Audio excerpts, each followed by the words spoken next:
Boa noite aos que estão nos assistindo. Eu sou a professora Andréia, professora da Universidade Federal de Campina Grande, do programa de pós-graduação em Educação, e estou aqui com a Ana Lúcia, ela também vai se apresentar. Estamos iniciando o nosso seminário, o nosso terceiro seminário de pesquisa em política educacional e avaliação externa da educação básica. Sejam muito bem-vindos, é um prazer contar com a participação de vocês. Nós organizamos um evento no formato pequeno, como vocês perceberam, no material de divulgação. É um evento organizado por 2 grupos de pesquisa, um grupo de pesquisa da UFPE, do Programa de Pós-Graduação em Educação de lá, e um grupo de pesquisa que eu coordeno, da UFCG, também vinculado ao Programa de Pós-Graduação. E desse interesse comum pelos estudos da política educacional e, mais especificamente, das políticas de avaliação externa em larga escala, padronizadas, que estão tendo tanta importância na política educacional nas últimas décadas, em função desse interesse comum, esses 2 grupos de pesquisa se aproximaram, eu e a professora Ana Lúcia, mas também os estudantes e outros professores que são vinculados a esses grupos, e desde 2019 estamos realizando discussões, esse seminário na sua terceira edição, e também perspectivas de publicação, e além disso, dessa articulação entre 2 instituições de pesquisa e de formação de pesquisadores, nós também vamos investir agora num projeto maior, que amanhã a gente tem um momento especial desse projeto de pesquisa, desse lançamento da rede, que a gente ainda vai falar bastante. Então, boa noite a vocês, um prazer estar aqui com vocês, e quero só resgatar um pouco a história desse seminário e dessa maior aproximação entre essas 2 instituições públicas federais de ensino e nós 2, e os nossos grupos de pesquisa. No ano de 2019, eu tive uma licença, como previsto no plano dos professores, dos funcionários públicos federais, uma licença capacitação de 3 meses. E para ter direito, exercer esse direito da licença, é preciso apresentar um plano de trabalho à instituição, que precisa aprovar, e eu apresentei um projeto de pesquisa que eu estava desenvolvendo, e que eu iria participar nessa finalização desse projeto sobre as iniciativas de avaliação externa e de accountability nos municípios da Paraíba, que eu iria me vincular ao grupo de pesquisa da professora Ana. Fiz a proposta para ela rapidamente aceitou, e esses 3 meses eu participei das reuniões lá, e do grupo, dos debates, e foi muito proveitoso. E no final do ano a gente fez o primeiro seminário de pesquisa em política educacional e avaliação externa da educação básica, como primeiro fruto. E nesse seminário, também nesse formato presencial, a gente teve a oportunidade do intercâmbio dos 2 grupos, e isso selou possibilidades de avanços e de conquistas. Então, hoje a gente começa. Vou falar rapidinho com a conferência da professora Sandra, não vou falar mais do que isso, com a coordenação da professora Heloísa, que vocês sabem, são 2 nomes de referência no país sobre esse tema, e daí a importância de contar com essas 2 professoras nos ajudando e colaborando nas nossas reflexões, num momento importante, em que as metas previstas para o IDEB até 2021 estão, ou 2021 é o teto, o ponto final do que estava previsto, e vem mudanças por aí. Que mudanças são essas? Que direção? Que perspectivas podem assumir? Num contexto em que as avaliações externas também estão vinculadas a processos de controle, de privatização da educação, alguns vão falar de democratização, de maior transparência. Então, boa noite a vocês, sejam bem-vindas, e amanhã estaremos todos juntos, e hoje aproveitando nossa conferência. Muito obrigada.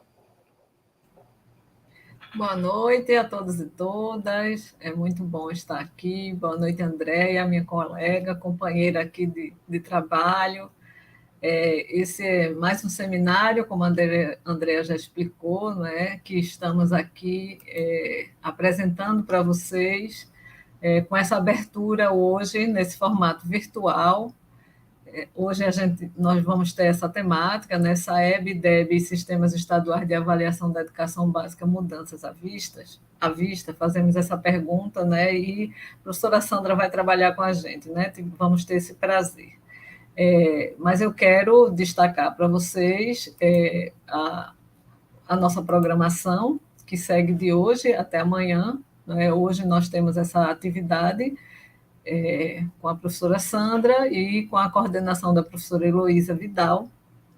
Amanhã à tarde, sexta-feira, nós temos uma sessão de apresentação de trabalhos do nosso grupo de pesquisa, dos nossos grupos, né, do meu grupo e de Andréa. Os nossos estudantes, orientandos, doutorandos e mestrandos vão fazer um debate com a gente sobre os trabalhos que eles vêm produzindo. Muitos deles nessa linha de estudos sobre avaliação externa e avaliação em larga escala na educação básica. E à noite nós teremos uma outra conferência, né, intitulada Redes de Pesquisa e o Fortalecimento do Campo da Pesquisa em Política Educacional e Avaliação Externa da Educação. E nesse momento, amanhã, nós teremos a participação da professora Janete Lins de Azevedo, que todos conhecem bem, e que vai trabalhar com a gente sobre essa temática, sob a coordenação da professora Maria de Gleuma.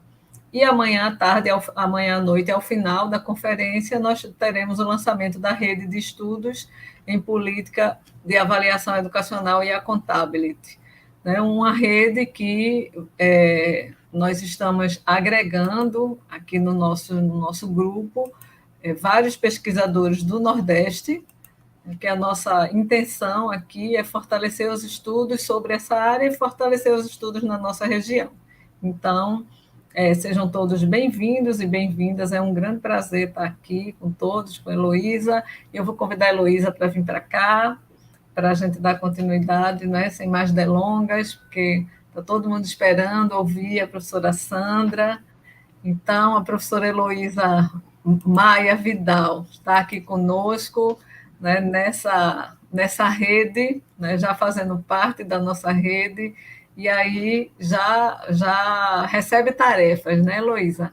Sim. Então, eu vou rapidinho apresentar a professora Heloísa, que todos conhecem muito. A professora Heloísa Maia Vidal vem trabalhando há muito tempo com os estudos de política educacional também, mas é bom a gente conhecer um pouquinho mais da professora Heloísa.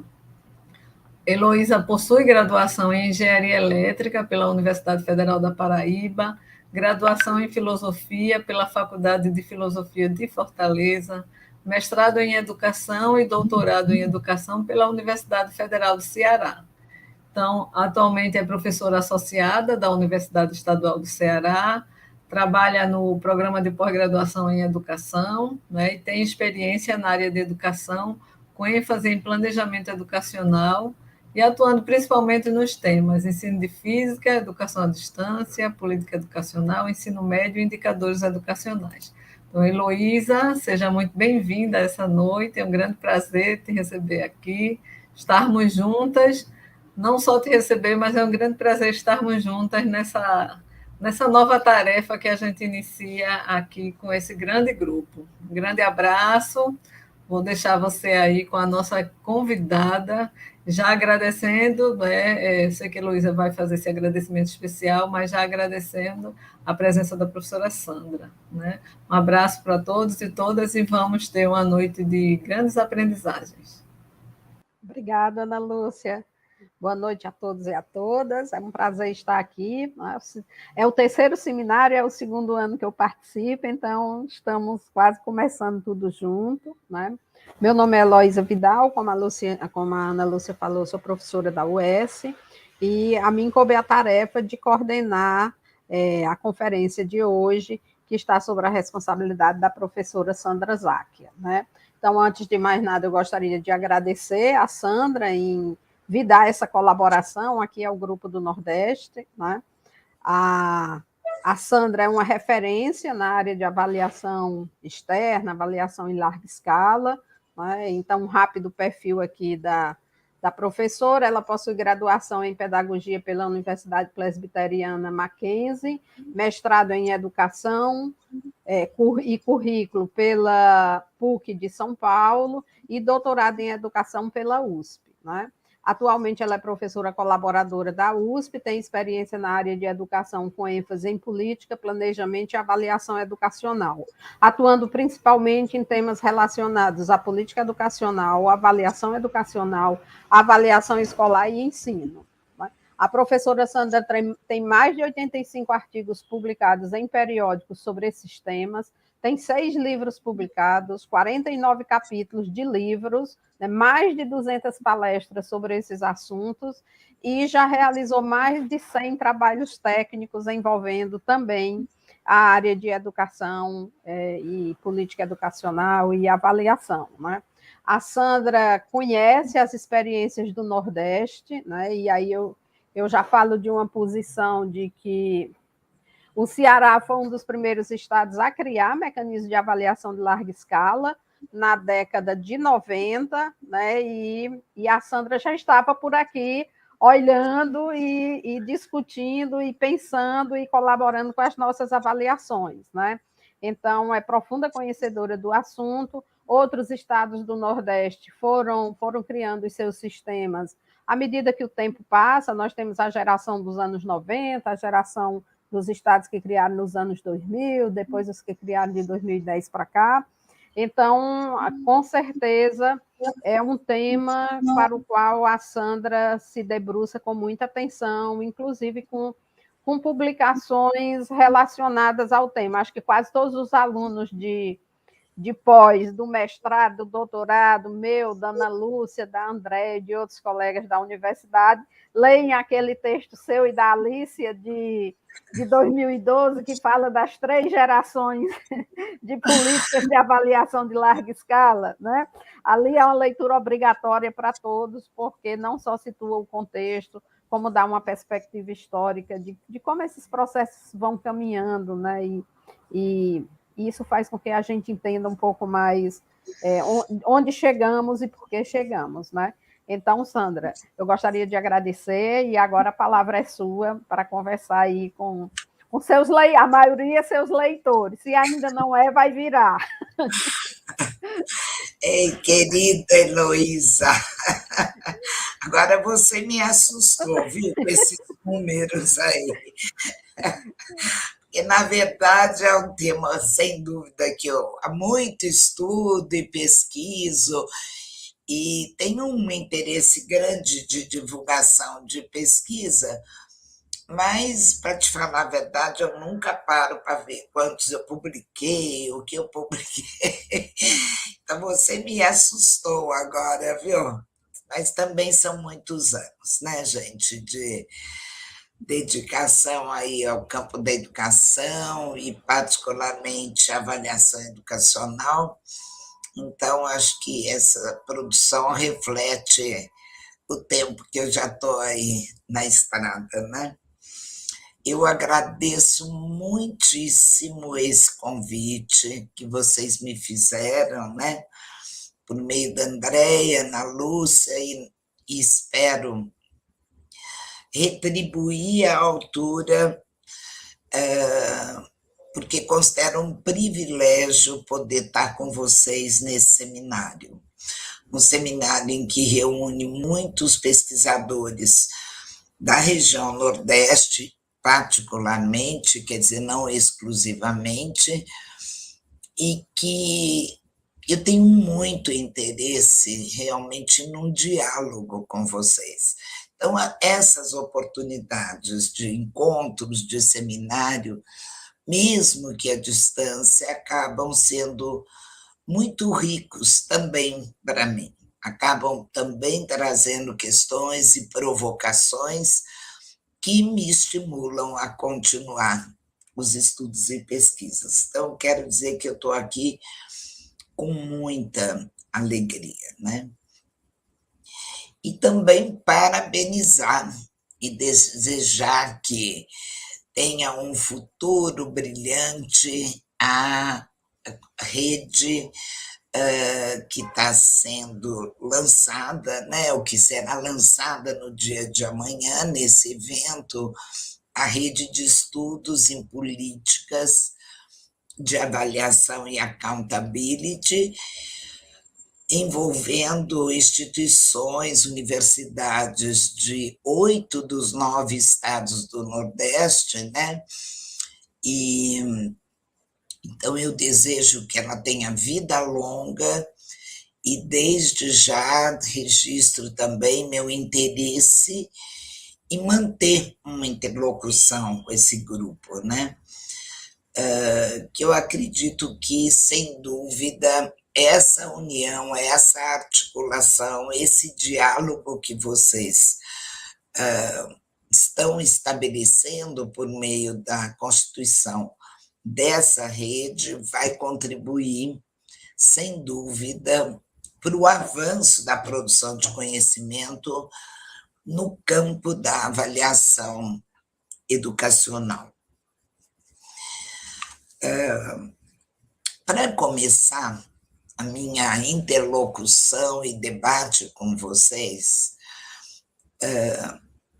embora a temática no título traga a SAEB e o IDEB, particularmente, outros sistemas, eu supus que não fosse o caso da gente falar dos sistemas especificamente, ou do indicador do IDEB, mas trabalhar a perspectiva das avaliações externas em larga escala, no sentido de caracterizar, em suas linhas gerais, os caminhos que vêm sendo trilhados em avaliação no âmbito das políticas educacionais, particularmente no nosso país, e apontando alguns desdobramentos dessas iniciativas de avaliação no que tange à regulação da educação básica,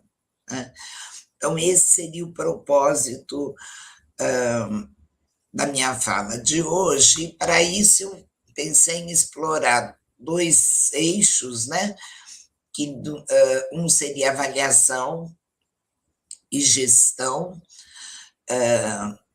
da escola básica, e o outro eixo, avaliação e currículo da escola básica.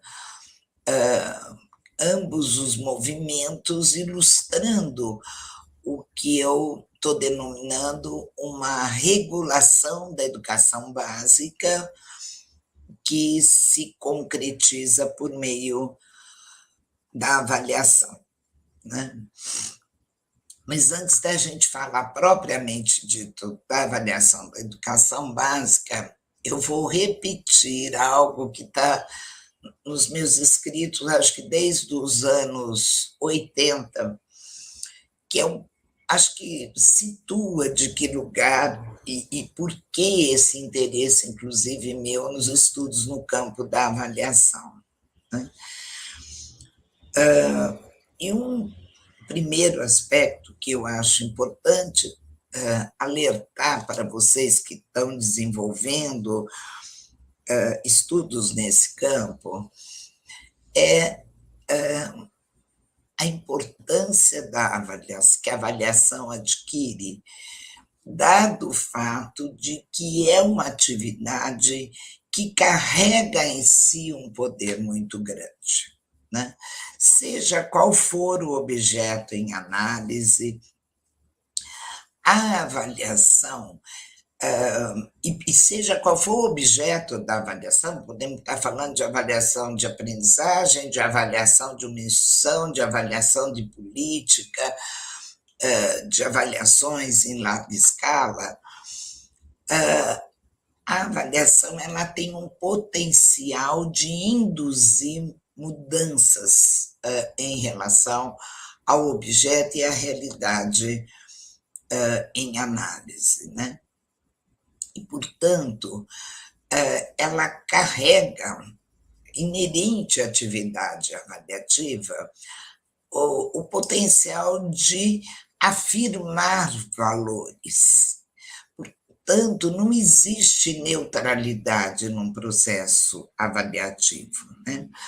Os critérios, as abordagens, as dinâmicas assumidas num processo avaliativo, elas, quando analisadas, a gente consegue perceber quais são os valores que estão sendo fortalecidos por meio daquelas práticas de avaliação.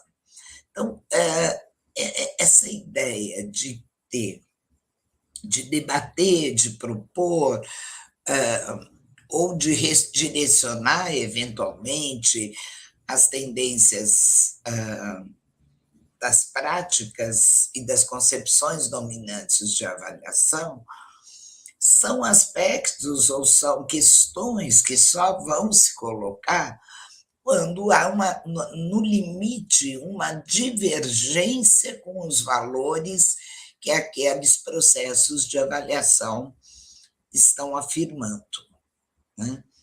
Tanto que, para minha surpresa, algumas pesquisas mostram como é absorvido com naturalidade no contexto escolar o procedimento de aplicação de provas nos alunos, o procedimento de classificação, o procedimento de atribuição de mérito e de diferenciação em função de resultados, porque, no limite, o desenho da avaliação de larga escala, ele está trabalhando com um princípio de desigualdade. E isto é naturalizado na nossa sociedade. Nós vivemos numa sociedade capitalista, sob um ideário liberal, em que a gente acolhe a ideia de que cada um terá o seu lugar em função da sua capacidade, do seu esforço. Então, são noções e concepções, mais do que noções, são valores que estão introjetados e, portanto, quando a gente se propõe a discutir e, inclusive, pensar abordagens e propostas avaliativas que sirvam a outras finalidades, isso tem sido muito difícil se tornar uma realidade. Esse é um ponto que eu acho que vale a pena depois, a gente pode explorar mais no nosso debate. Também uma outra questão que eu sempre coloco para quem está estudando, pesquisando, se formando no campo de avaliação, é a ideia da complexidade do campo da avaliação. Porque, na verdade, ela se apoia em conhecimentos, ou ela muitas vezes requer conhecimentos, não apenas nós que trabalhamos no campo da avaliação educacional, não apenas do campo da educação, mas da psicologia, da sociologia, da antropologia, da economia, da estatística, da psicometria, quer dizer, ela é complexa, essa área. E, portanto, nós vamos ter que avançar, inclusive, em pensar em equipes multidisciplinares até nos nossos espaços de pesquisa. Eu sempre lamento que eu acho que a organização do trabalho na universidade ela é muito fragmentada, né? Nós temos poucas iniciativas transdisciplinares, e acho que para a gente avançar na avaliação, a gente precisaria, inclusive, intensificar o diálogo com profissionais de outras áreas. O que a gente tem visto tanto no campo pesquisadores e profissionais do campo da administração, ou pesquisadores também do campo da economia, que estão fazendo proposições, estão implantando propostas de avaliação, estão até vendendo serviços para os municípios, mas são equipes que partem de pressupostos dos seus campos de conhecimento e também não vêm buscando uma interlocução com os profissionais da área de educação. E o campo da avaliação demandaria esse diálogo, né? E até um diálogo, muitas vezes, que implicasse em confronto de posições, em posicionamentos teóricos, em enfoques metodológicos, até divergentes, e nós temos que estar disputando, portanto, uma concepção avaliativa, né? E a outra característica do campo da avaliação educacional, que eu acho importante a gente lembrar, é que ele é uma área que envolve diferentes focos, diferentes objetos.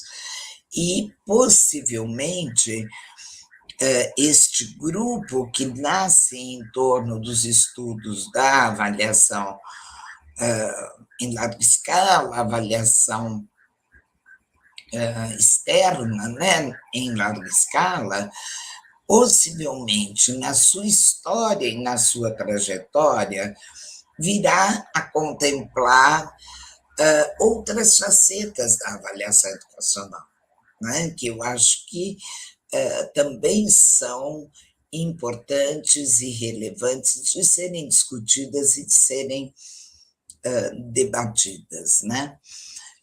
Então, desde avaliação de aprendizagem, avaliação de currículo, avaliação de programas, avaliação de instituições, avaliações relacionadas a políticas educacionais propriamente dita, né? E não, possivelmente, se restringindo às iniciativas de avaliação externa em larga escala, né? E seja qual for o objeto, todo um projeto de avaliação acaba percorrendo, basicamente, a busca de definição de 3 aspectos, né? O que vai ser avaliado, ou seja, qual vai ser o meu objeto de avaliação, para que avaliar, ou seja, qual a finalidade, quais as intencionalidades e como avaliar os procedimentos de avaliação.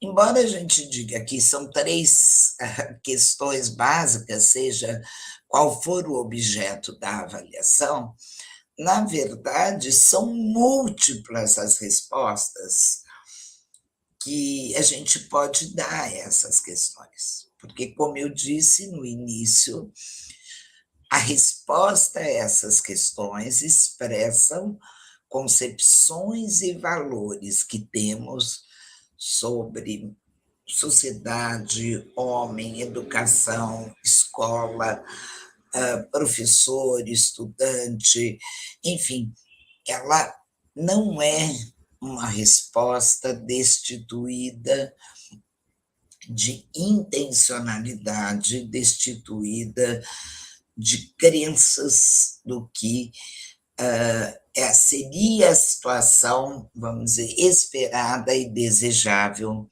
em relação ao que está sendo avaliado.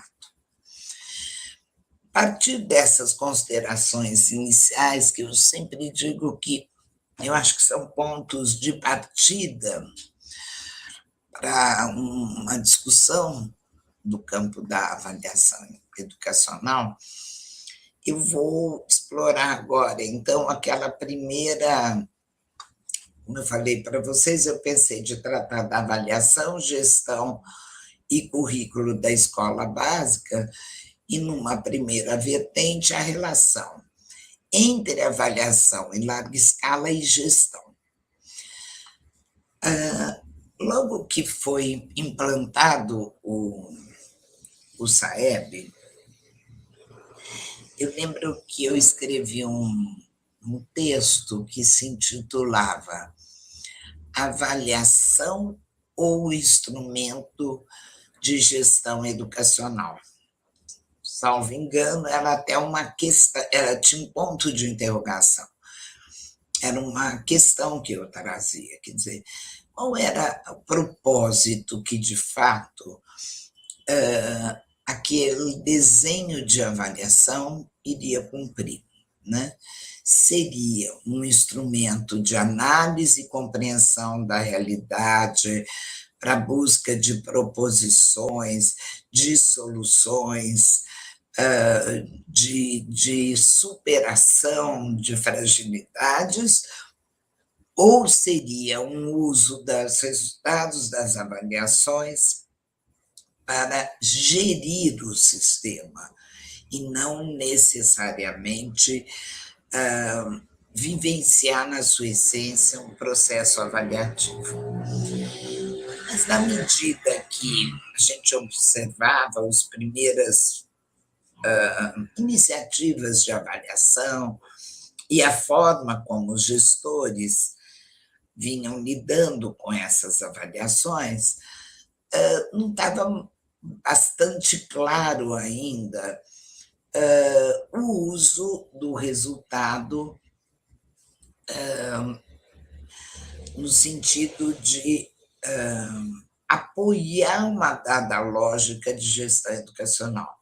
Ficava muito claro que a ênfase era na busca de delimitar a avaliação a controle de resultados, mas o uso desses resultados para a gestão foi se tornando mais claro durante esses 30 anos da implantação dos sistemas de avaliação, e, portanto, foram evidenciando a potência dessas avaliações no sentido de consolidarem o governo da educação básica por meio da gestão por resultados, cujos critérios de julgamento e padrões esperados são definidos e aferidos por instâncias externas às escolas, não havendo sequer uma tendência de articulação de uma avaliação externa com um movimento de autoavaliação das escolas, ou uma participação das escolas produzindo também avaliações e produzindo também interpretações que fossem colocadas em diálogo com as avaliações externas, né? Além deste foco e nessa ênfase de resultados identificados por meio de avaliações externas à escola, também, no decorrer desses anos, o que a gente vem observando é a criação de incentivos que se associam aos resultados obtidos nas avaliações, né? Que, quando a Heloísa lembra que esse texto, que de algum modo nós buscamos sintetizar essa trajetória de avaliação, seria a terceira fase, né? Quando a gente passa a ter consequências fortes, sejam prêmios ou punições, associadas aos resultados da avaliação, né? Então, tanto as avaliações em larga escala, né, quanto esse movimento de se ter currículos nacionais são expressões de padrões da administração pública que se alinham à crença de que o controle de resultados e a meritocracia se constituem em dispositivos de gestão promotores da qualidade dos serviços públicos. E aqui é importante que vocês parecem que têm trabalhado bastante com a noção do accountability, né? A noção de accountability, na sua essência, ela traz uma perspectiva essencialmente democrática, que apontaria para um controle social das ações públicas, né? No entanto, a forma como essa noção vem sendo traduzida nas políticas educacionais é que acaba se associando a medidas que se alinham a uma perspectiva de meritocracia e não numa perspectiva de fortalecimento da democracia e fortalecimento de uma possibilidade de ampliação do controle social sobre a ação pública, né? Então, o que a gente tem a partir dos anos 90, com a incorporação desses princípios da nova gestão pública, né, em que foram incorporados inicialmente numa proposta da administração central, mas acabou se concretizando, na verdade, de forma mais arraigada nos entes federados, principalmente nos estados e também em muitos municípios, nós passamos a ter uma nova forma, uma nova relação entre Estado e sociedade,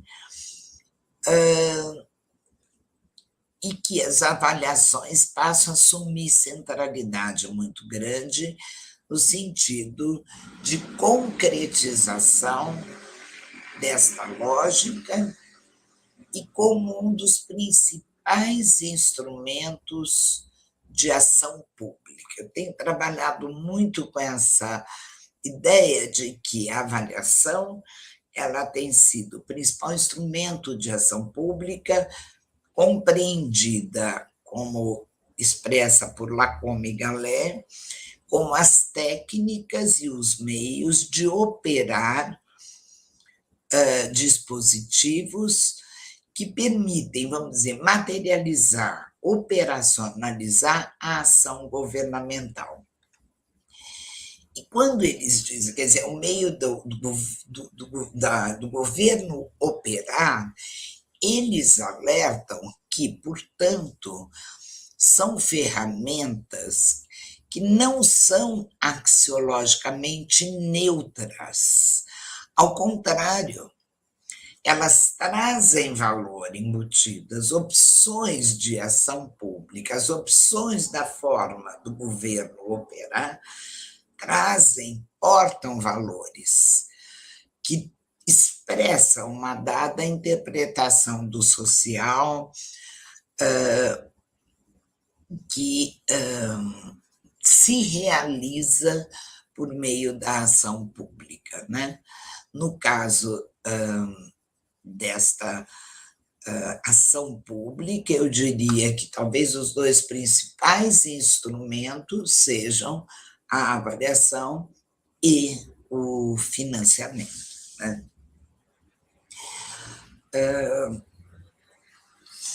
Há uma coisa que eu acho que talvez possa também trazer um elemento interessante nessa análise que a gente está fazendo, é lembrar que os princípios da nova gestão pública, eles são tributários de duas correntes teóricas, né? Tanto da administração quanto da nova economia institucional, né? No caso da administração, quer dizer, o que nós vimos foi a introdução na esfera pública de métodos típicos do setor privado, com ênfase na criação de padrões de medida, de performance, o gerenciamento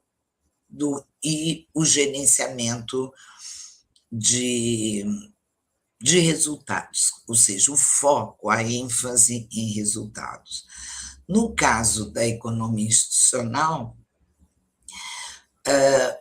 o que se tem e o que se absorveu foi a ênfase na implementação de estruturas de incentivos no âmbito do serviço público, né? E, portanto, traz para dentro do serviço público a lógica de competição do mestrado, né? E vejam, quando nós assumimos a ideia de que, por meio da competição, eu estaria promovendo ou propiciando ou estimulando a produção de uma dada qualidade, na verdade, eu estou supondo que o que vai ocorrer e o que deverá ocorrer é uma diferenciação, e mais do que diferenciação, uma desigualdade de resultados. O mercado supõe isso. E, no caso, quando nós estamos falando da educação pública, a forma como os resultados vêm sendo absorvidos, os resultados da avaliação vêm sendo absorvidos na política, tem naturalizado a produção da desigualdade. Ou seja, ela supõe a desigualdade inerente à lógica do mercado como condição para a promoção de qualidade. E, portanto, nós não estamos falando, em princípio, de uma perspectiva de uma educação de qualidade para todos, né? E o que a gente observa, e aí falando rapidamente, fazendo uma menção às iniciativas estaduais e municipais, é que, no caso dos estados, nós temos hoje, acho que o último levantamento que eu fiz, salvo engano, 25 unidades federadas com avaliação própria, mais o Distrito Federal, o que significa dizer, pode ser que eu esteja desatualizada, que só Roraima não tem um sistema próprio de avaliação. Ou seja, todas as unidades federadas têm o seu sistema próprio,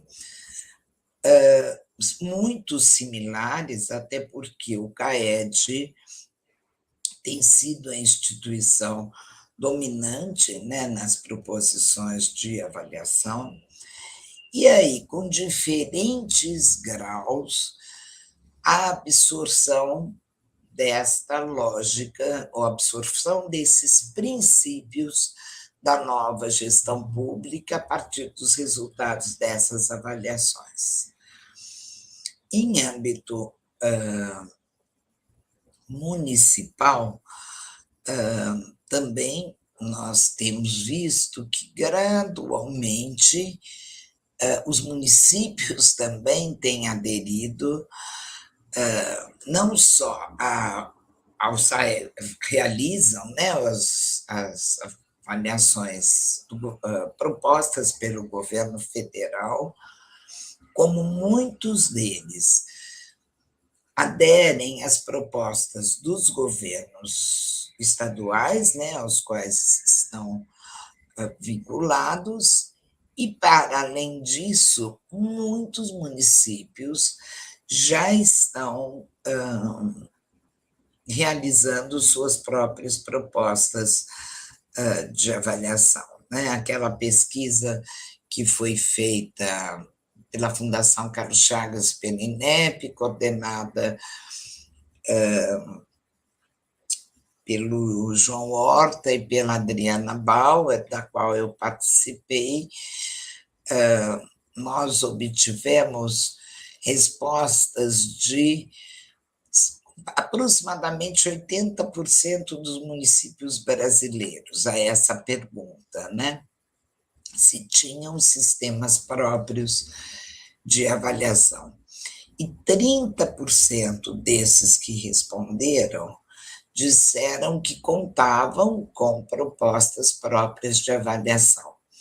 E 21% disseram que não tinham, mas tinham a intenção de implantar propostas próprias de avaliação.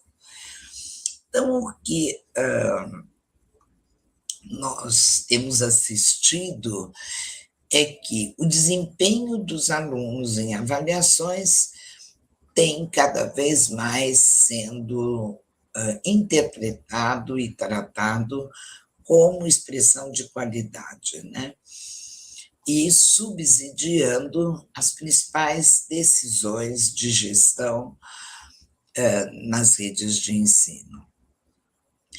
E o que, na verdade, nós constatamos é a pouca eficácia desta forma de ação estatal no sentido de induzir melhoria de qualidade, né?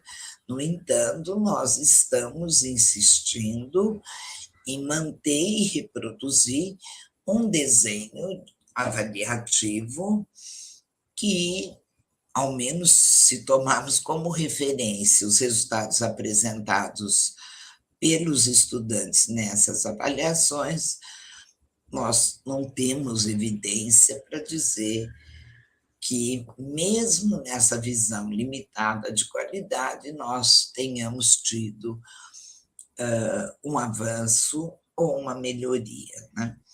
Então, ao que parece,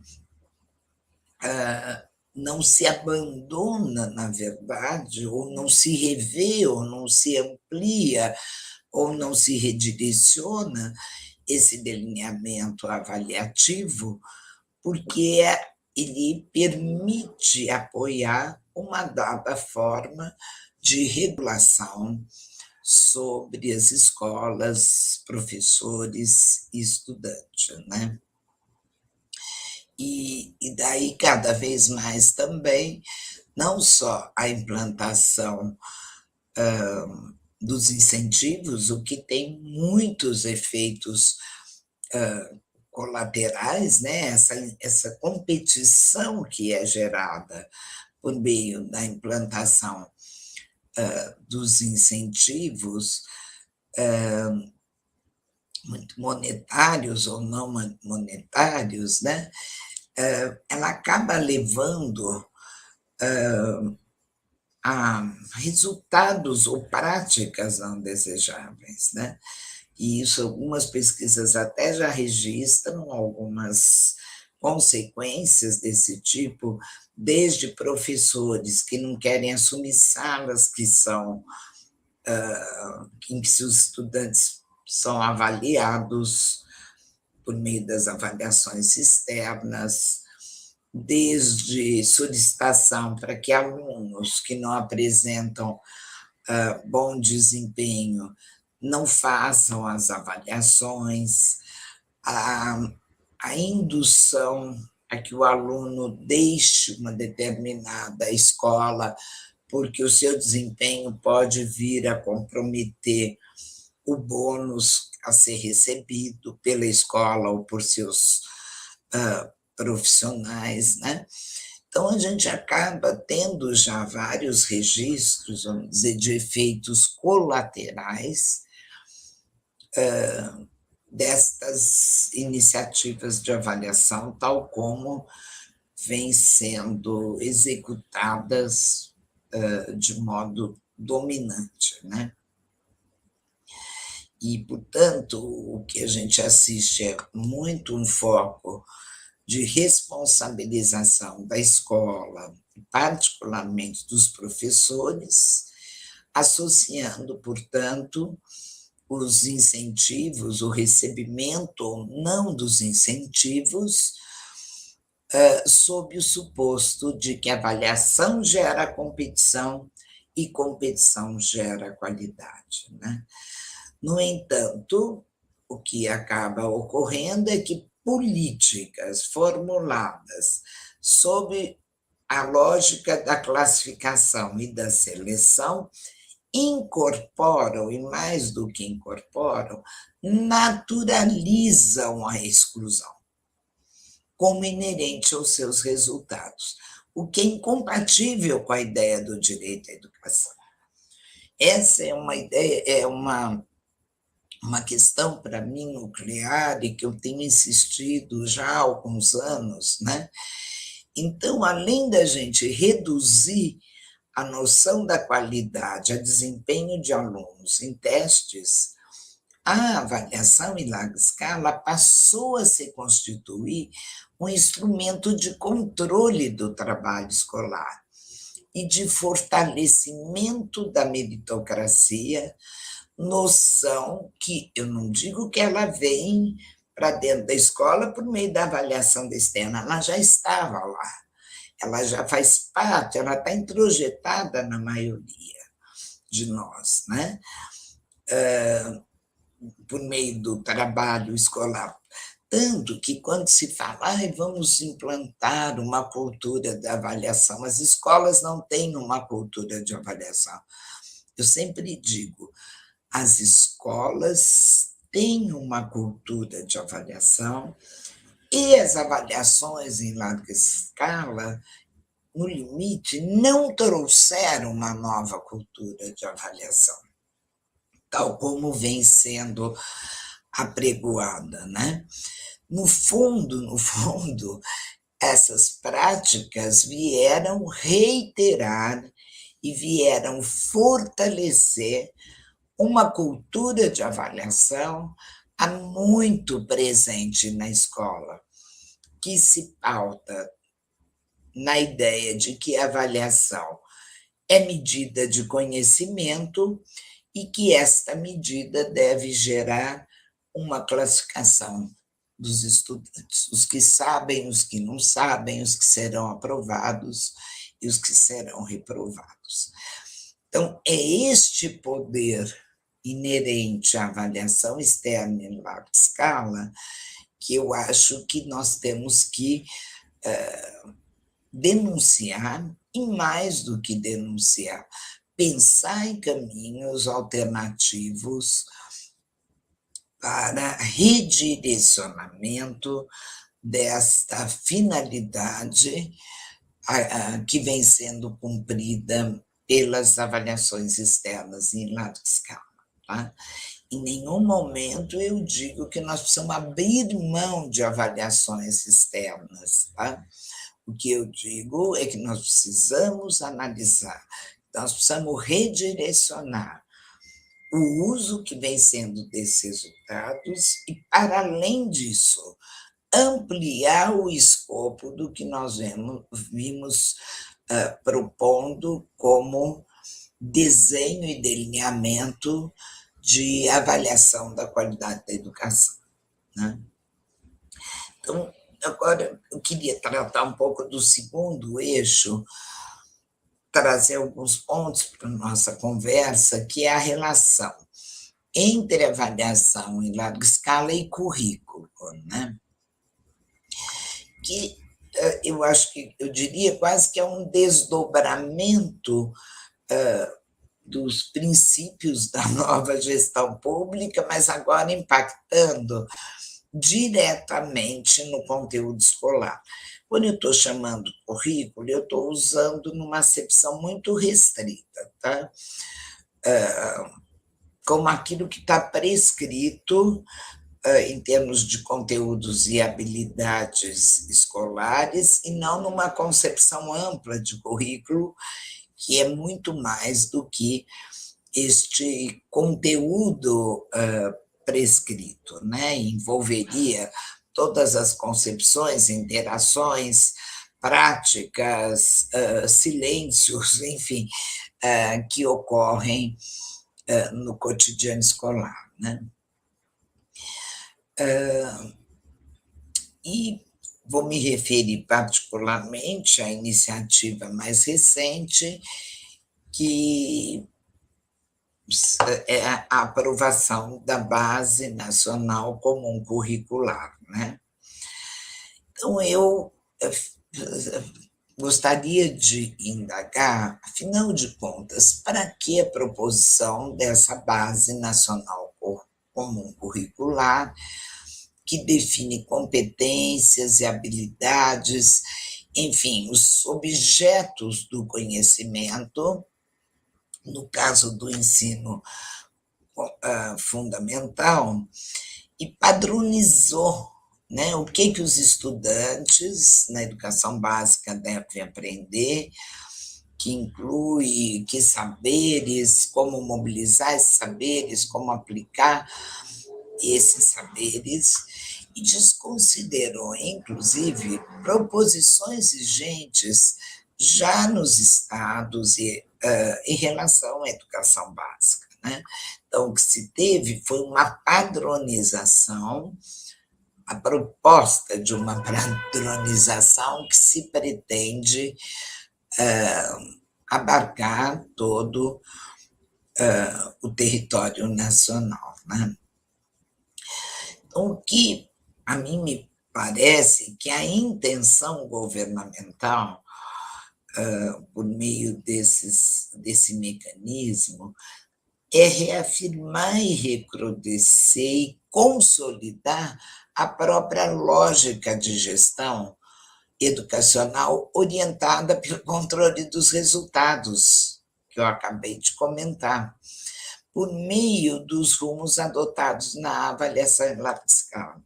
A própria organização e apresentação do conteúdo da base nacional, ela quase que já está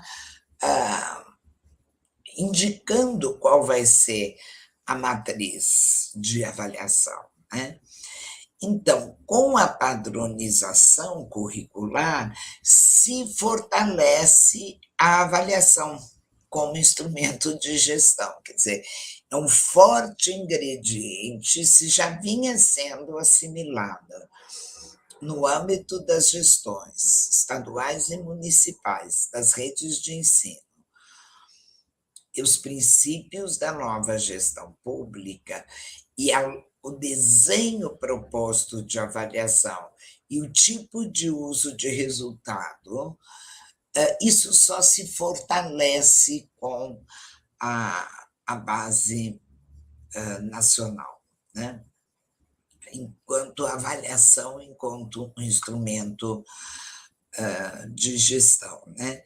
E, portanto, as metas a serem alcançadas pelas escolas, a associação de prêmios e punições aos resultados avaliativos, tendem não só a se fortalecer, mas como cada vez mais se consolidar. Eu sempre digo que, ainda bem que nada se institui por decreto quando se trata de alterações curriculares, né? E as escolas agem e reagem a essas proposições e acabam trilhando caminhos próprios. Mas, de qualquer forma, como essa reforma ou essa proposta da base, ela tende a estar atrelada a consequências fortes, pode ser que se consiga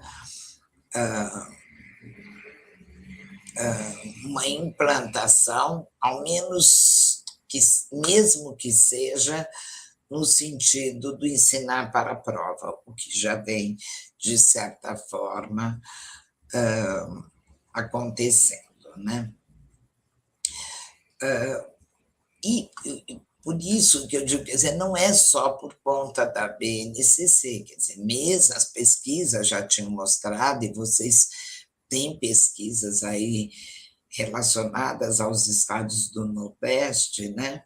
E também de outros contextos do país, o empenho dos gestores e das próprias escolas, dos profissionais das escolas, a conformar o currículo escolar, né, no sentido estrito do termo, ao que está estabelecido nas matrizes de avaliação do SAEB e, portanto, o que vai ser cobrado nas provas, né? Então, isso, na verdade, eu nem atribuiria necessariamente à base nacional, mas eu acho que é um movimento que já vinha ocorrendo, né? Na verdade, nós tivemos até a inversão. Nós tivemos a implantação da avaliação e depois as definições curriculares, né? E outro detalhe que eu acho que valeria a pena destacar em relação à base nacional é que toda a ênfase trazida é no sujeito de aprendizagem, né? A gente não tem uma indução que poderia ter vindo junto com a discussão da base nacional de uma análise, uma aferição de resultados que remetesse a uma avaliação de contexto, que buscasse contextualizar não apenas o grau, o nível de desempenho dos alunos, né? E, pelo contrário, quer dizer, os resultados, o foco é no sujeito estudante, né? E não no sujeito estudante em relação e em interação ao contexto de produção de uma escola com tal ou qual qualidade, né? E, para finalizar, né, eu traria, acho que, duas considerações, né? Que a primeira é que a existência de avaliação em larga escala e diretrizes curriculares, elas não implicam necessariamente na adoção de uma perspectiva que se assente numa lógica de quase mercado educacional. Tá? Portanto, em todo meu investimento é no sentido de afirmar a importância da avaliação, de afirmar a importância de termos diretrizes que orientem redes e sistemas de ensino. Né? O que nós não podemos é limitar, primeiro, a noção de qualidade ao que é possível ser medido, e, segundo, deixar de avaliar outras dimensões que concorrem para a promoção de tal ou qual qualidade da educação. E, portanto, o que eu acredito que é um desafio para nós pesquisadores desse campo é, além de denunciarmos os desserviços, muitas vezes, trazidos por essas avaliações, que sobre a busca de classificação, de seleção, incorporam a ideia de exclusão educacional e social, né? Que a gente ouse pensar, que a gente ouse propor outros delineamentos avaliativos, né? Que se mostrem potencialmente capazes de confrontar com as desigualdades educacionais e sociais e promover, de fato, uma educação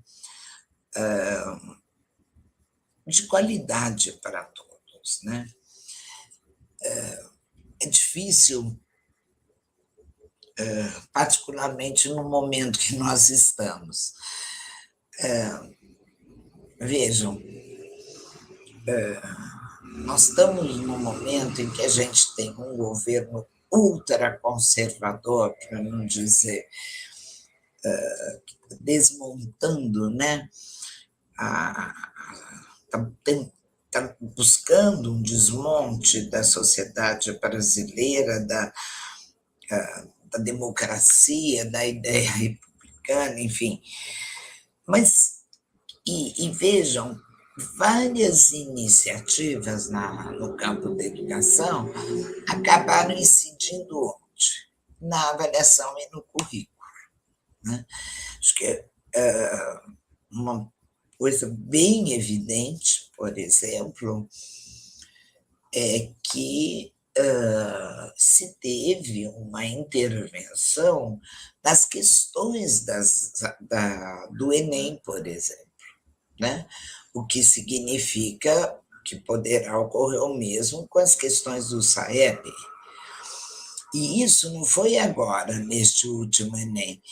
Isso já ocorreu em 2019, que foi, inclusive, criada uma comissão para fazer revisão de todas as questões do Enem. Quer dizer, vejam o poder que está aí, ao mesmo tempo o risco que nós estamos tendo de uma interferência ideológica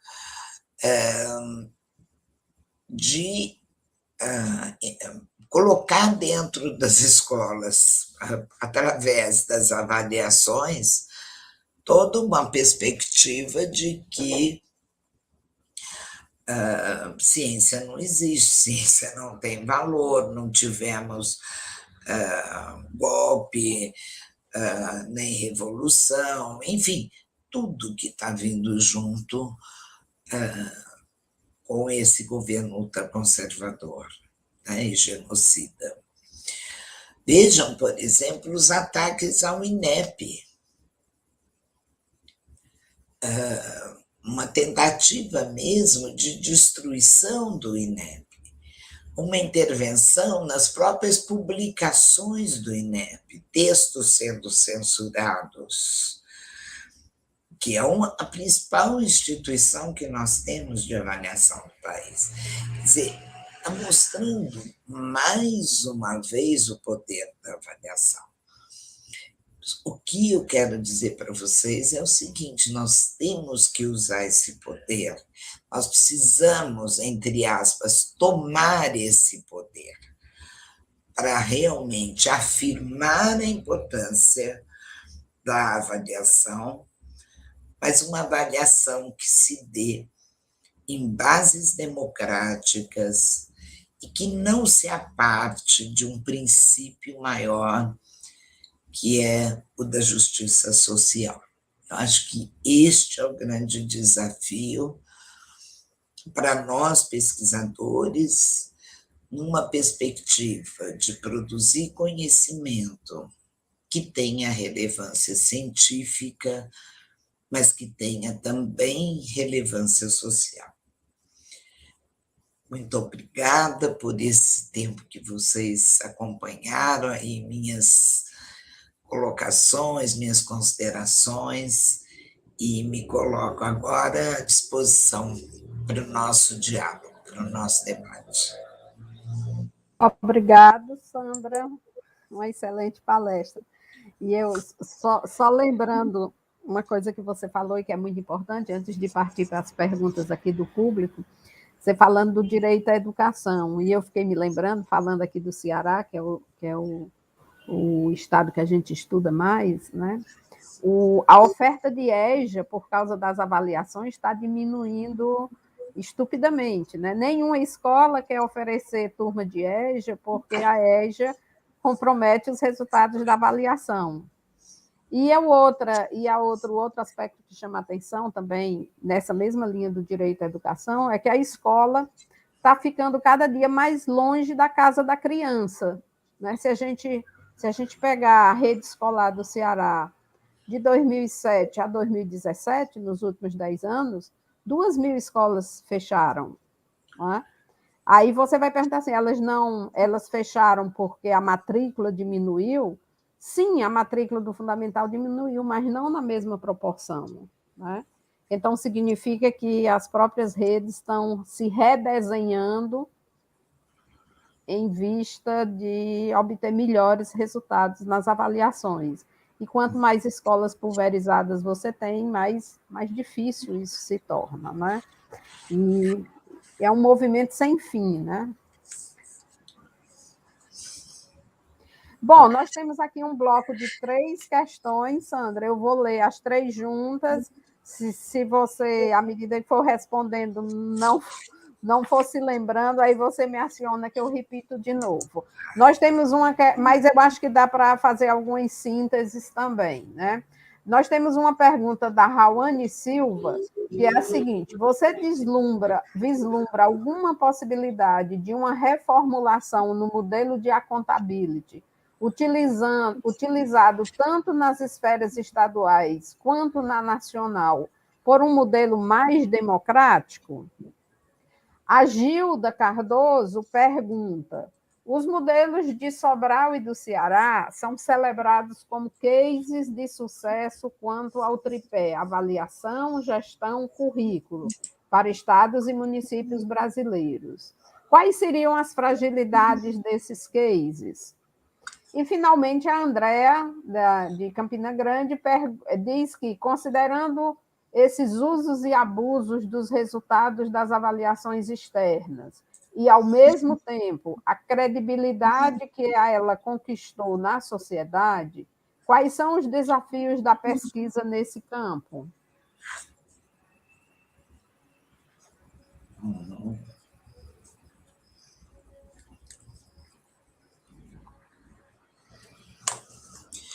Bem, vamos lá.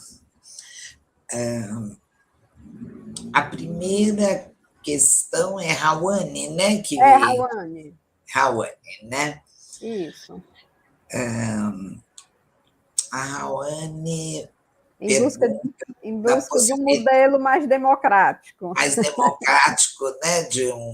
Porque, inclusive, eu estava colocando que a ideia do accountability é a ideia de prestação de conta e de responsabilização do gestor público. Em si é boa, né? Em relação à qualidade do serviço prestado, né? Realmente isso não é algo que a gente consiga implantar, né? Porque supõe uma sociedade, inclusive, participativa, né? E a gente só aprende a participar participando. E a sociedade brasileira, eu acho que nós temos que avançar bastante nessa direção. Mas, enquanto alguém que pensa um desenho avaliativo que provoque participação, eu acho que é um caminho, né? A gente se colocar enquanto pesquisadores que ousem propor.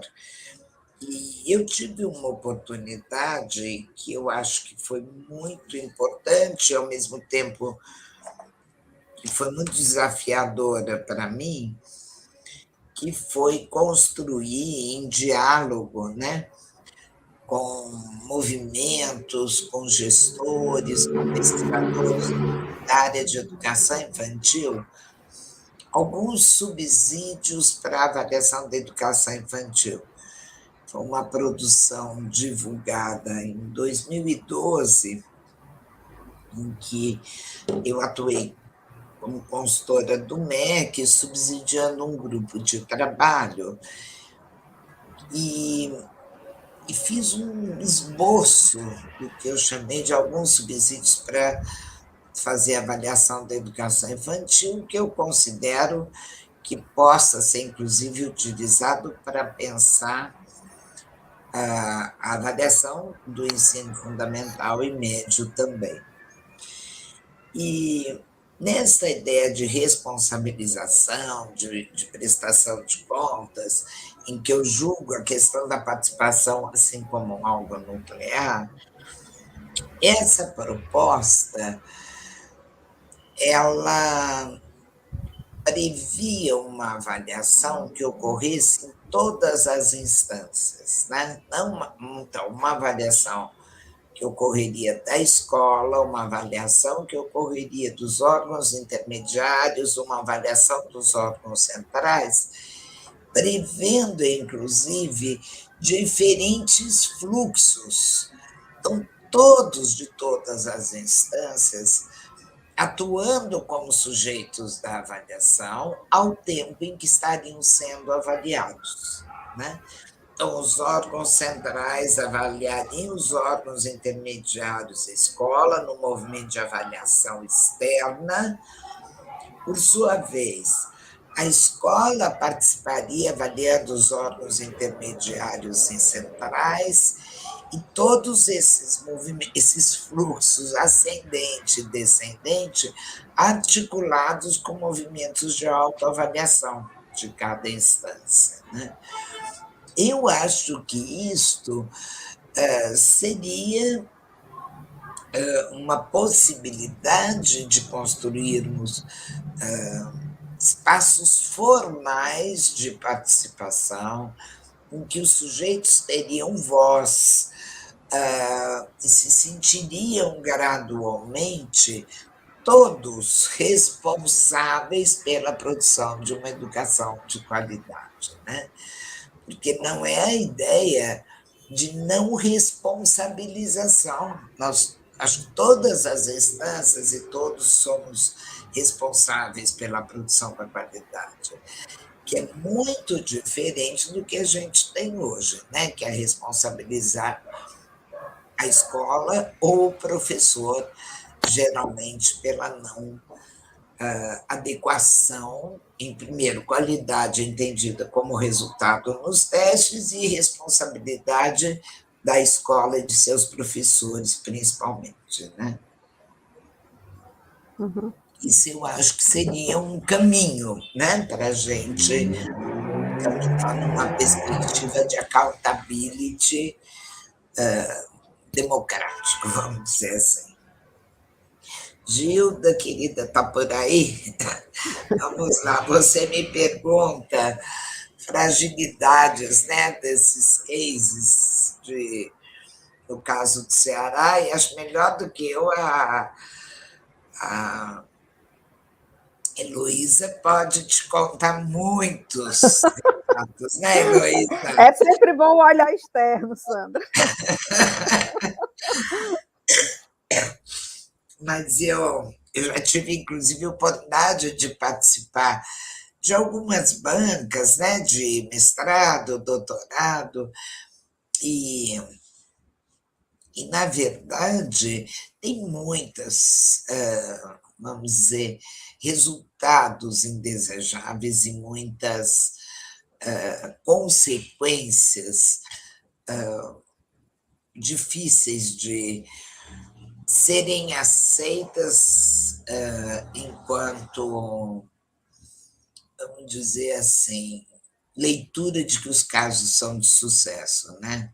Então, a gente tem desde desequilíbrio de professoras, eu lembro de uma tese, né? As professoras entram em desespero, as professoras ou escolas que não conseguem bom desempenho acabam muitas vezes até desistindo e dizendo, bom, nós não vamos conseguir mesmo, então não adianta investir tanto nesses alunos, quer dizer, até uma descrença de que aquela escola pode melhorar, dado que ela não consegue premiações desejáveis, alunos até passando mal, né, de saúde no dia da prova, febre, diarreia, tem relatos incríveis, né, da tensão que tem sido gerada por esse tipo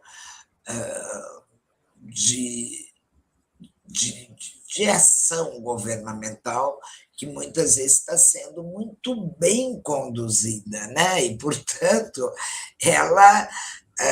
o controle está sendo muito bem feito, a regulação está sendo muito bem feita. Agora, realmente, às custas de destruição, na minha visão, de relações cooperativas, de solidariedade, de acolhida, né, das crianças com mais dificuldades, porque eu acho que são algumas das fragilidades que precisariam ser enfrentadas.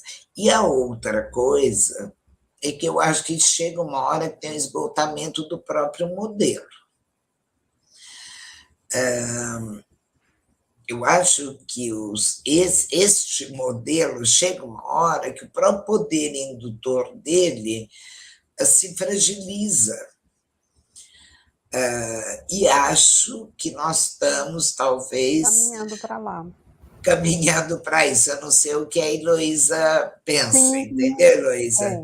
os constrangimentos, eles, é como aquela história da mudança de paradigma dos incomensuráveis do Thomas Kuhn. Os constrangimentos, eles vão se acumulando. Num primeiro momento, eles parecem ser poucos, ser raros, mas aquilo vai ficando, né? Vai ficando uma bolha onde essas coisas vão se acumulando. E realmente o resultado disso é o esgotamento do modelo. Vai chegar uma hora em que o modelo não consegue absorver isso, e aí ele se degenera, porque tem que surgir outro modelo que abrigue esses constrangimentos, né? E realmente aqui também as diversas dissertações e as diversas teses que se geram aqui nas universidades daqui, cada uma delas mostra uma pequena lacuna, ou por ausência, ou por traves, né? Porque o sistema também tem determinadas traves. Isso no caso dos municípios. No caso do Estado, só avançando um pouco na resposta da Sandra e trazendo a questão que ela colocou da equidade, né? O Estado do Ceará criou uma lei pesada, né, de alta responsabilização, que é a distribuição da cota parte do ICMS para os municípios, vinculado aos resultados educacionais. E essa vinculação é alta, porque dos 25% que o Estado tem a prerrogativa de definir os critérios de distribuição, 18% é vinculado a indicadores educacionais, né? Só que é colocado numa mesma régua um município como Fortaleza, que tem 300 escolas de ensino fundamental, e um município pequeno, que tem 6, 7 mil habitantes, que tem 10 escolas de ensino fundamental. Então, por aí, Sandra, a gente já vê que a equidade se foi, né? Porque a complexidade de uma metrópole, no sentido de alcançar resultados, é uma situação completamente diferente de um município que tem 10 escolas, né? Eu tenho uma doutoranda minha agora que está estudando 3 municípios pequenininhos, que têm esses números de escola. E tem município que organiza assim, olha, todo o meu 9º ano vai funcionar numa única escola. É por isso que eu digo, transporta, carrega todos os meninos, ou seja, estamos trocando professores por motoristas, né? Mas aí o 9º ano funciona numa única escola e os alunos todos juntos são preparados para fazer as provas, porque o resultado de 9º ano contabiliza na distribuição do recurso. Agora, imagine você fazer isso na metrópole, Fortaleza, com 300 escolas. Então, os princípios da equidade, se você olhar com um pouco mais de atenção, eles são muito difíceis de serem aplicados em situações dessa natureza. E quando você envolve responsabilização, aí, naturalmente, se você não cumpre o princípio da equidade, você está punindo e está premiando, né? Como é o caso da capital, que tem perdido sucessivamente, ano a ano, bastante recurso. Isso não quer dizer que aqui nós não tenhamos situação de pobreza, situação de dificuldades nas periferias, como nos municípios pequenos, né? Ou nos municípios mais pobres. Mas a lei é igual para todos, né? Então, isso é complicado. E ainda acho que ficou uma questão da A da Andréia, Andréia, é, é, que os era desafios de relativa. pesquisa na área. Aham. Então, André, eu acho que a avaliação, sem dúvida, né, acho que você está mencionando, quer dizer, ela ganhou uma credibilidade hoje social, quer dizer, acho que ela está. E isso eu acho que nós temos que preservar a ideia de que nós precisamos avaliar, né?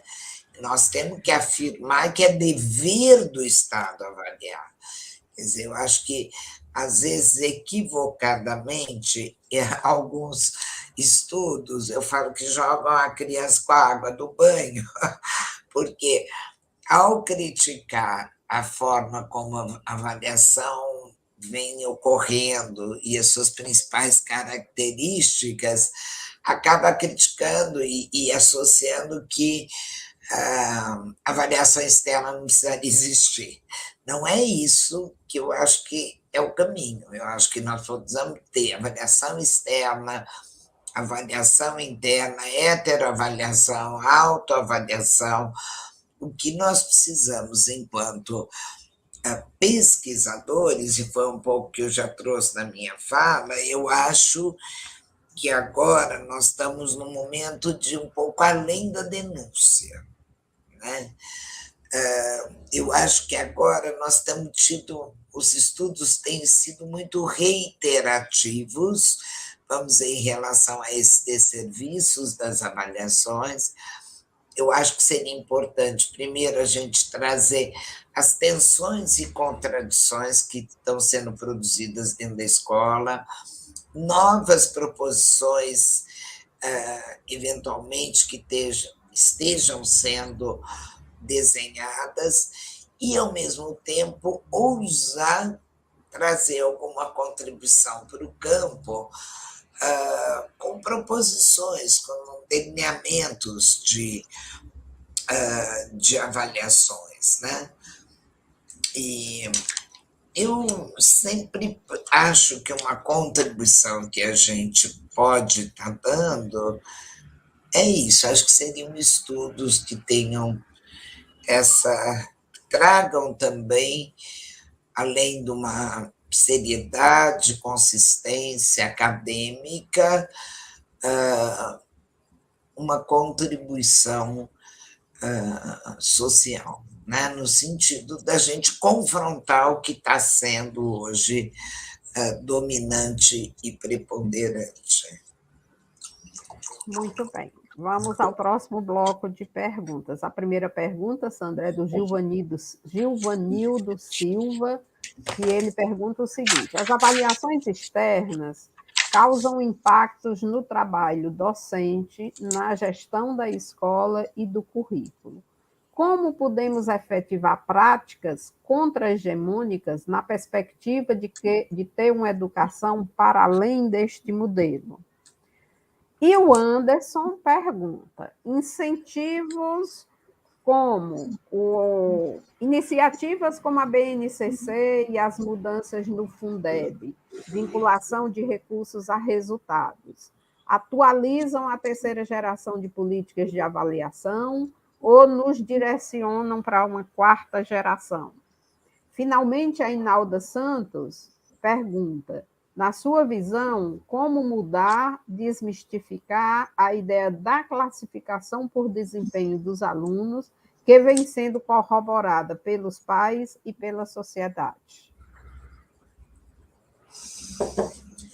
São ótimas questões. Aliás, as iniciais também, mas nada fáceis.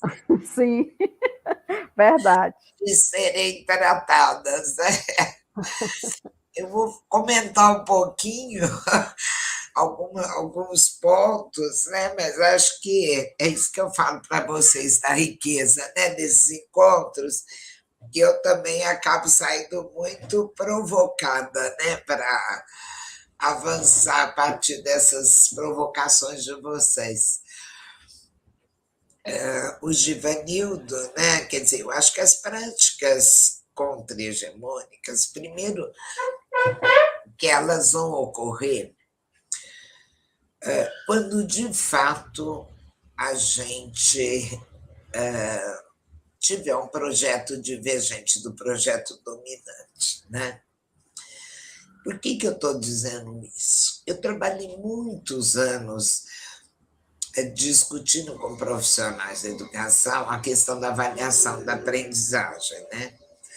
Até que chegou a um ponto que nem eu, nem eles mais aguentavam falar de avaliação formativa, que a avaliação tinha que ser contínua, que não podia ter uma perspectiva classificatória. Bom, e aí por que nada mudava?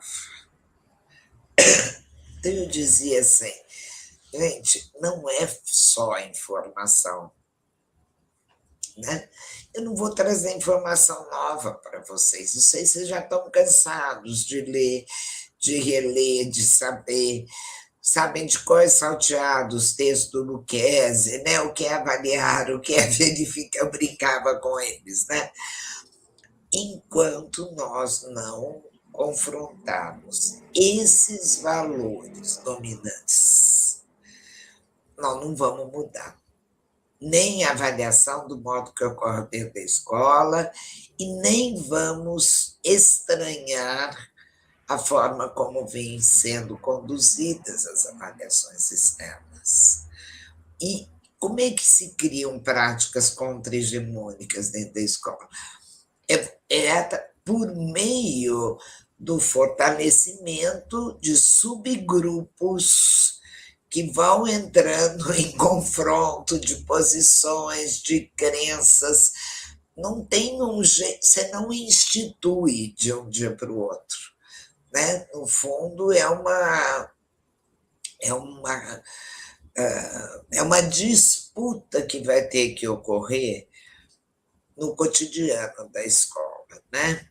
E de ação, interação, reflexão, revisão, disputa, e é uma construção que vai ter que ocorrer no cotidiano.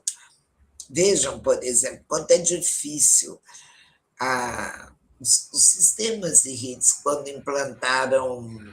romperam com a ideia da seriação, né?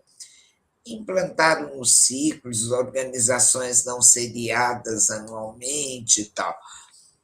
Qual era a grande questão? Os professores falaram, bom, desmontou a lógica da escola. Eu não posso agora ameaçar o menino de que no fim do ano, olha, se você não parar quieto, você vai reprovar. Se você não tirar nota melhor, você vai ser reprovado. Se você não trouxer a lição, você vai perder ponto. Por quê? Porque está tão introjetado uma forma de funcionamento da escola e as avaliações externas não causam estranheza, porque entram dentro da mesma lógica. Então, para ter um avanço, né, no interior das escolas, é através da disputa, é através da afirmação de uma outra proposta, de uma outra concepção de educação e de sociedade, né? Não tem... É uma coisa gradual que vai ter que ser conquistada com muita luta, né? Vamos lá, Anderson. O Anderson também tem desenvolvido aí vários estudos, né, de Heloísa aí no campo da avaliação, das políticas. Agora ele é da Ana Lúcia, viu? Agora é da Ana Lúcia. Agora ele é da Ana Lúcia. Não, mas quem foi seu sempre será seu, viu, Heloísa? Vou esperar. Vai ser também da Ana Lúcia. Bom, ele pergunta em relação a BNCC e ao BNCC, Fundeb. né? O Fundeb. E se vamos com a quarta geração aí de avaliação? Olha, eu não consigo vislumbrar ainda uma questão de uma nova lógica ou de novas bases de organização, Anderson. Eu nem estou dizendo que não é. Eu não consigo vislumbrar. Eu acho que é um fortalecimento daquela terceira geração, entendeu? Mas não consigo vislumbrar. Mas temos que acompanhar, nós não tem ainda muita.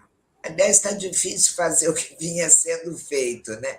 A grande luta que a gente está tendo, inclusive agora, que eu estou achando um risco, gente, e esse sim é uma coisa que nós precisamos acompanhar com uma certa atenção, é se nós não podemos até caminhar por uma coisa de uma certa ideia de flexibilização.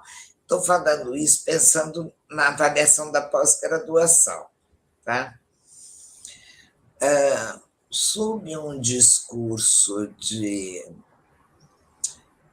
respeito às diversidades, respeito às diferenças, a história das instituições e tal, já vem vindo um certo movimento de flexibilização dos critérios de avaliação, né? Não é o que está vigente, tá?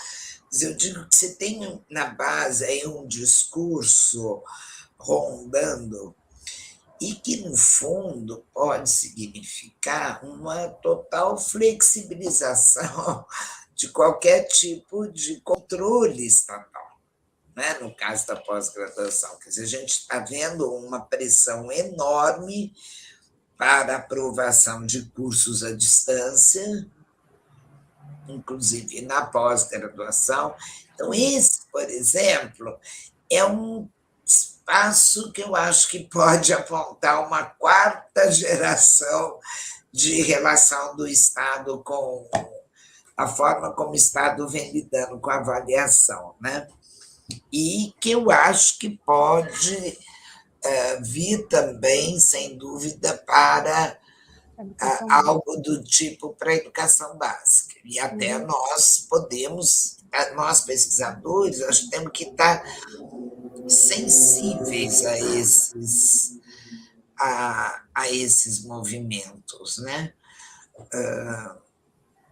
Que significam o quê? Uma abertura, uma intensificação, um fortalecimento do mercado na avaliação educacional.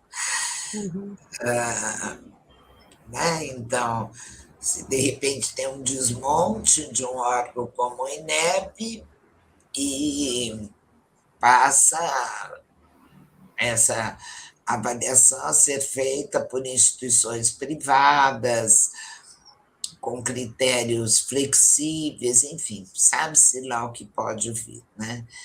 Eu acho que nós temos que estar sensíveis a esse tipo de movimento. Tem que estar de olho nos sinais, né? Sim, e o Pedro Ganzelli pergunta se é possível pensar uma avaliação que atenda aos interesses da classe trabalhadora. Ô, Pedro, você está aí também com a gente aí no... Nossa, é que eu não vejo quem está aqui nessa salinha que eu estou fechada. Eu acho que é possível, sim, Pedro. Eu acho que uma avaliação, uma perspectiva democrática, numa perspectiva participativa, emancipatória, né, em que o sujeito, em que as pessoas envolvidas, sejam professores, sejam alunos, gestores, técnicos, enfim, se comprometam com um projeto que sirva à classe trabalhadora, né? desde que você tenha esses sujeitos que tenham esse compromisso, né? Porque, como eu disse lá no comecinho, quase que amarrando com o que eu disse lá no começo, quer dizer, o poder de indução da avaliação é muito grande. Desde que tenhamos sujeitos que tenham um projeto comprometido com a classe trabalhadora, a avaliação, sem dúvida, pode servir a isso. É uma pergunta, Sandra, que a pergunta da Inalda tem um pouco a ver com isso, que é, na sua visão, como mudar e desmistificar a ideia de classificação por desempenho dos alunos, que vem sendo muito corroborada pelos pais e pela sociedade, ou seja, o modelo se fortalece a partir do endosso desses atores, né? É verdade, porque é essa visão que a gente tem, e eu, quando eu falo a gente, somos nós mesmos. A gente, desde que era aluna, a gente foi absorvendo essa ideia, né?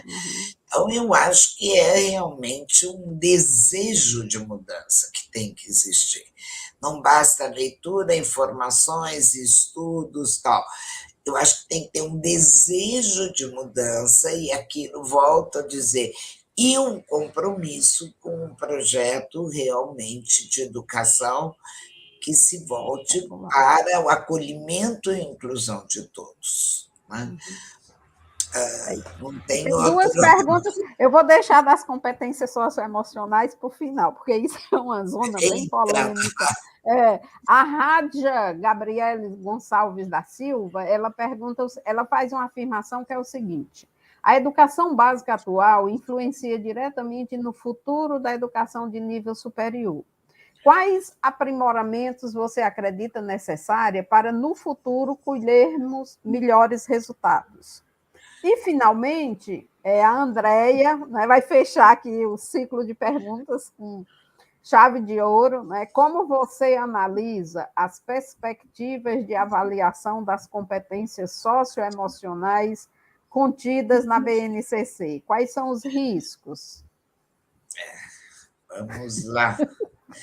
Rádio, eu nem vou usar. Ai, ai, ai. O que é necessário para colher melhor resultado no futuro, né? Eu acho que a gente tem que colher resultado no presente, com as crianças e jovens que estão aí penalizados, né, gente? Inclusive com esse desafio ainda maior que está significando esse afastamento, né, do convivência da escola presencial. Então, eu acho que são muitas as facetas que demandam um investimento, né?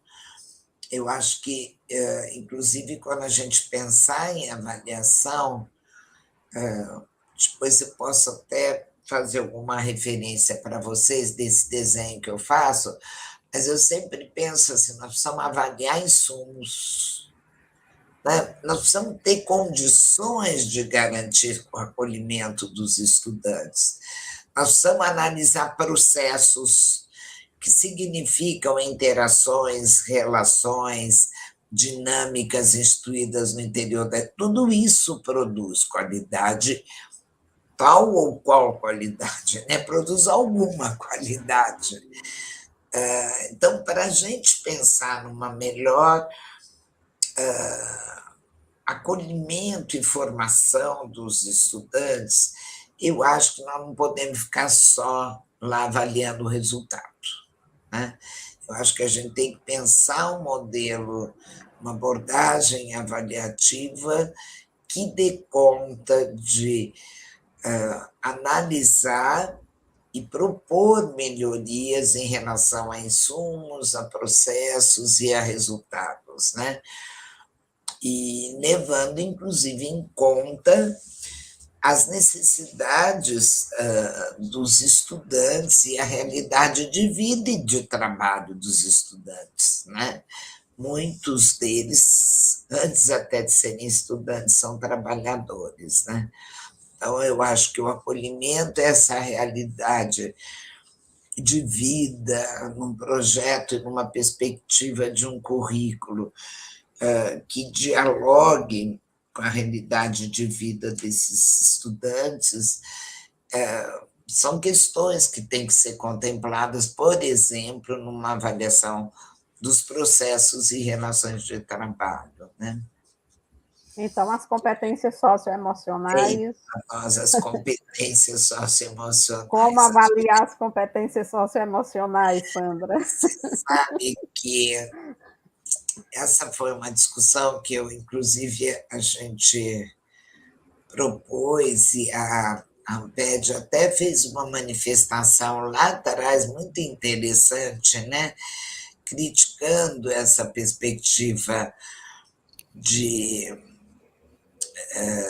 de avaliação, né, das competências socioemocionais, por conta do risco que isto vai significar de, inclusive,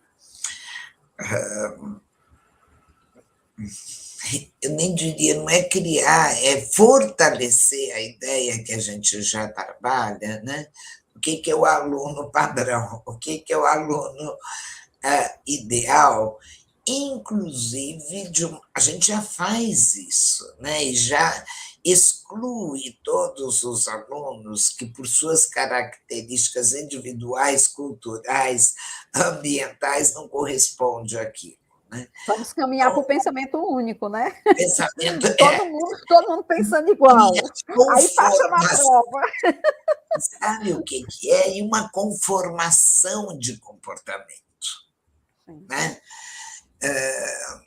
Porque trabalhar atitude, gente, eu digo, não é uma coisa nova, isso é uma coisa bem que já está posta para a gente desde o início, desde lá nos anos 70 a gente falava a importância de trabalhar atitude. Ninguém está negando isso. Trabalhar a responsabilidade, trabalhar a capacidade de interagir com o outro, capacidade de ouvir o outro, uma atitude de ajuda, de colaboração, enfim, uma série. A escola trabalha com uma série de atitudes, né? E, inclusive, algumas nem desejáveis, né?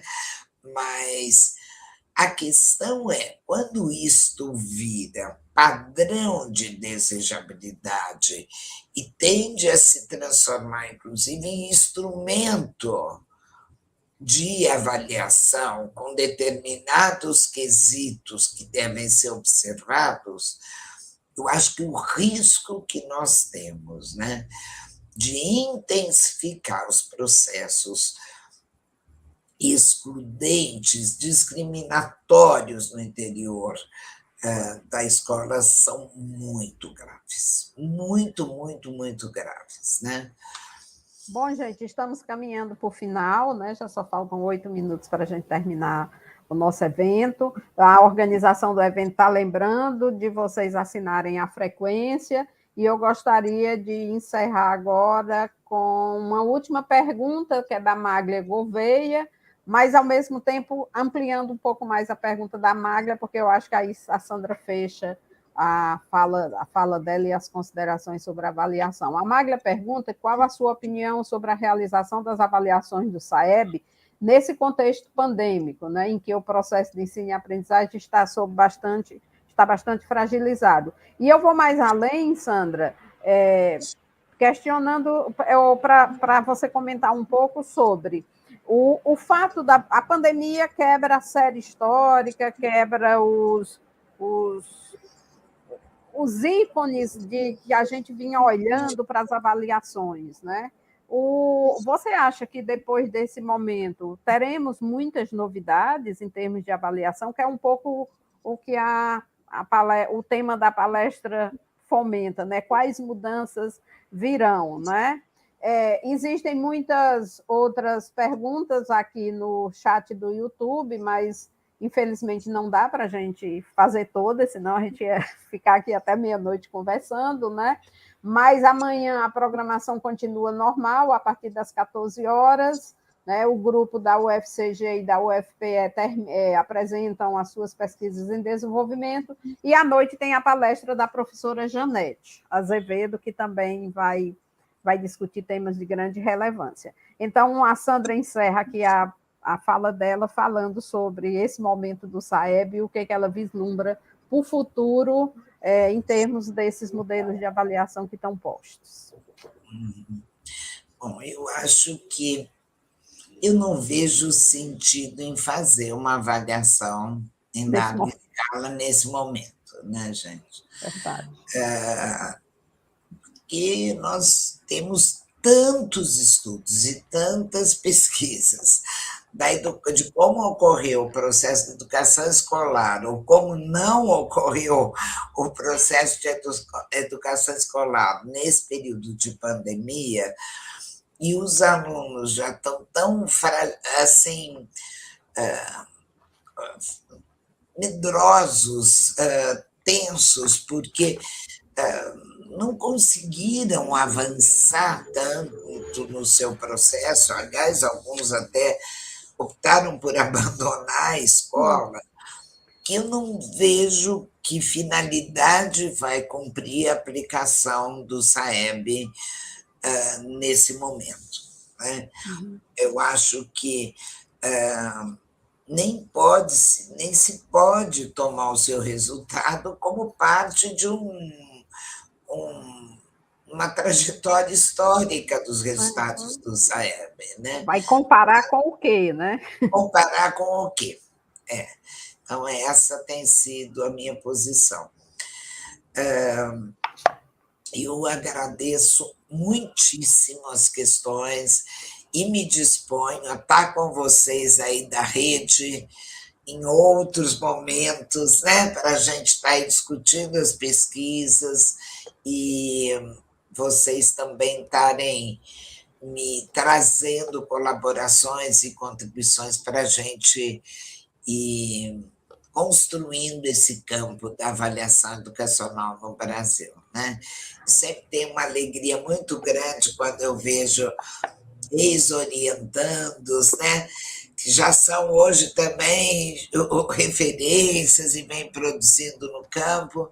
Então, estou botando muita esperança nesse fortalecimento da produção que a gente vai ter dos pesquisadores aí da região Nordeste. Tá bom? Anderson, por favor, bote a professora André e a professora Ana Lúcia na tela, porque a gente está caminhando para o encerramento da palestra, e nada mais justo do que as duas anfitriãs e promotoras do evento estejam aqui conosco para fazer aí o fechamento final da conferência de abertura. André, Ana Lúcia, a palavra está com vocês. Olha, isto não estava no script. Mas eu botei no script. A Heloísa iria agradecer e encerrar, mas a gente agradece. De jeito nenhum, sem vocês duas nem pensar. Nós estamos juntos e misturados nesse negócio. Que ótimo. E como o professor sempre gosta de falar um pouquinho mais, né? Eu quero agradecer muito, muito a fala da professora Sandra, a clareza, a coerência.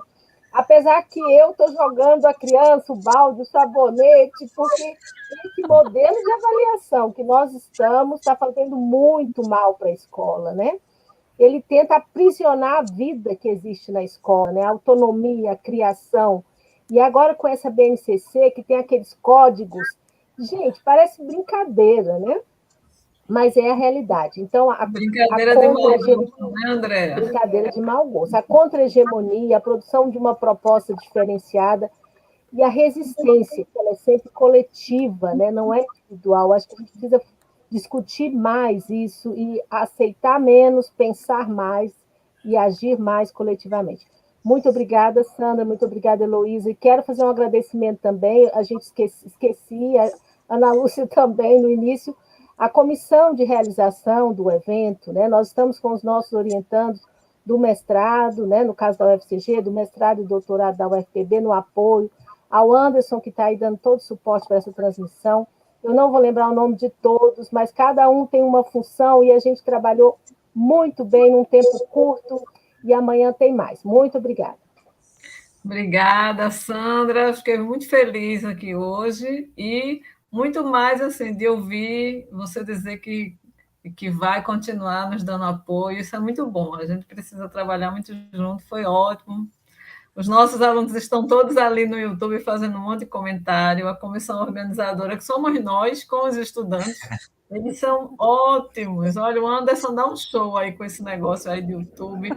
E o restante do grupo, né, inscrição, certificado, tudo. Então, muito obrigada, gente. Boa. Amanhã a gente se encontra. Sandra, é um prazer enorme, viu? Obrigada. Obrigada, gente. Obrigada, viu? Um beijo, fiquem bem. Tchau, Beijo gente. para todo mundo. Tchau, até a próxima, Sandra. Com isso, nós encerramos.